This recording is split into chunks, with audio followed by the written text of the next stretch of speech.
people have heard of the FBI's no-fly list. It keeps track of suspected terrorists, and it prevents them from buying a ticket on any airline. But with air rage incidents on the rise, who's keeping track of those unruly passengers?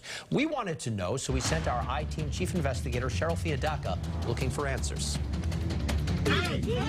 Attacks on flight attendants. I will kill everybody on this plane! Death threats, fighting, and even an attempted hijacking that in this case led to fellow passengers having to use zip ties to subdue this man mid-flight.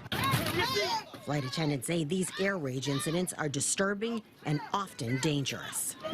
We recently had an issue on an airline where a passenger broke through plastic cuffs and they had to strap them down with seat belts. It took 6 to 7 people to strap somebody into a seat so that they couldn't hurt anybody else. So far in 2021, the FAA says it received nearly 5,000 reports of unruly behavior that in some cases resulted in arrests and fines totaling more than $1 million. The FAA is strictly enforcing a zero-tolerance policy. While individual airlines can ban unruly passengers, the I-Team has learned there's no coordination with other carriers to share that list. The FAA tells us it does not have a database or a no-fly list with names of disruptive passengers. What would you think about the idea of having a list of passengers who would not be allowed to fly? I think that would be a good idea. You lose your right to fly. For flight attendants, it comes down to safety for everyone. I've lost count the times I've been insulted or threatened on a flight, simply for doing my job.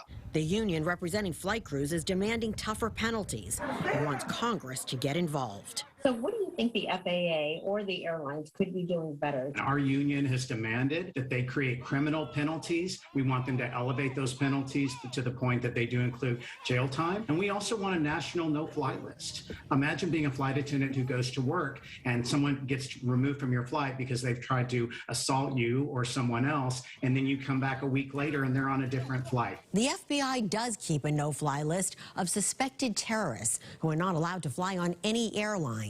The TSA also has a secret list of passengers who may have been disruptive at security checkpoints. But it's only for awareness, and it doesn't prevent anyone from flying. Cheryl, Fiandaca, WBZ News.